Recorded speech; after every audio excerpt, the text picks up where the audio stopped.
Nishad party के केंद्रीय कार्यालय पादरी बाजार पर कैबिनेट मंत्री डॉक्टर संजय निषाद के नेतृत्व में महर्षि कश्यप की जयंती धूमधाम से मनाई गई।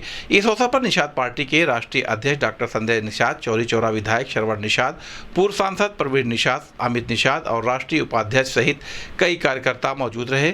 डॉक्टर संजय निषाद ने कहा कि महर्षि कश्यप उनके आराध्य हैं। वक्फ बोर्ड पर उन्होंने कहा कि सरकार ने जो विधेयक पास किए हैं वे मुसलमानों के हित में हैं। गरीब मुसलमानों को वक्फ की जमीन मिलनी चाहिए ताकि उन्हें रोजगार मिले और वे आगे बढ़ सकें। डॉक्टर निषाद ने कहा कि अब 33% महिलाएं सामने आ रही हैं और हर क्षेत्र में पुरुषों से कंधे से कंधा मिलाकर चलने में सक्षम हैं।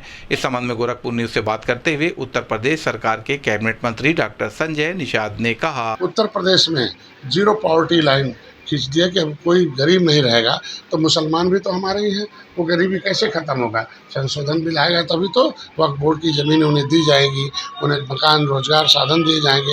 ये वक्फ बोर्ड में संशोधन होगा। अब देश शरीयत से नहीं संविधान से चलेगा। और गरीब आदमी सच्चर कमेटी का रिपोर्ट कहता है कि मुसलमानों की दशा SC/ST से भी खराब है।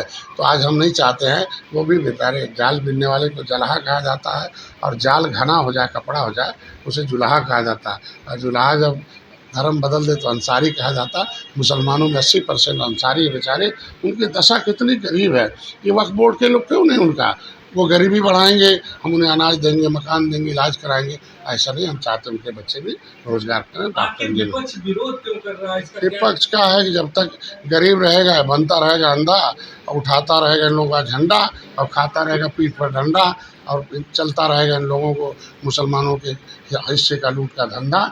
इन गरीबों का धंधा बंद कराएं। इसलिए मुसलमान भाई भी अब है हमारे साथ। ये अब इन जो बेईमान लोग हैं मुसलमानों में, ये जालीदार टोपी वाले, शरीयत के हिसाब से इनको जो है कहते हैं हम शरीयत है, शरीयत के हिसाब से इनको गरीब बना रहे। आज संविधान, शरीयत नहीं संविधान से चलेगा।